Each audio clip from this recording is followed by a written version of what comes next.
Mbrëm në kineman Hyriehana është shfaqur filmi shqiptar Luli dhe Goni Lemes, një komedi e cila trajton realitetin dhe stereotipet në shoqërinë tonë.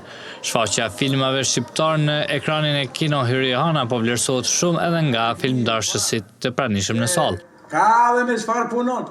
Vizitojmë shpesh kinon Hyriehana, edhe filmi i sapo dalur i ri na ka pëlqyer shumë. Kemi parë reklame dhe për atë kemi ardhur ta shikojmë. Bëj kujdes halet e to, e ka djalë të vetëm o. Edhe historia komedisë shqiptare Luli dhe Goni Lemes u mirëprit nga audienca si një histori interesante dhe një nga komeditë që ndërthur humorin e pastër me emocione të forta. Në komunën Gjakovës na ka bërë një shërbim jashtëzakonisht të madh.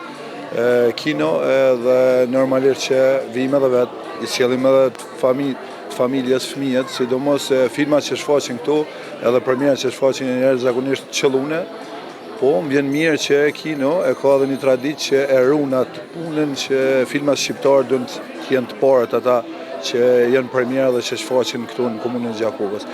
Ndërkohë nga menaxhmenti i kinos pohuan se do të vazhdojnë të sjellin para publikut në Gjakovë premiera shqiptare dhe botërore me qëllim që adhuruesit e filmit të jenë në trend më të rejat e kinematografisë. Jemi sonte këtu në premierën e filmit Luli dhe Goni Lemes, një film shqiptar, ishte shumë i pëlqyer nga të gjithë.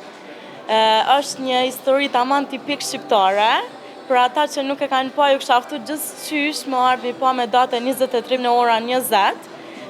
Ka sjell shumë të qeshura këtu tek ne dhe kinemaja vazhdon si gjithmonë të sjell filma shqiptar siç ka sjell edhe më herët.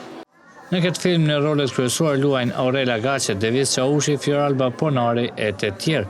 Skenariste dhe producente është Klaudia Brahimaj. Filmi Luli dhe Goni Lemes do të shfaqet edhe me datën 23 prill nga ora 20. Ej, o! Pa që qëtësiu lutem. He, i thonë kokë njeriu.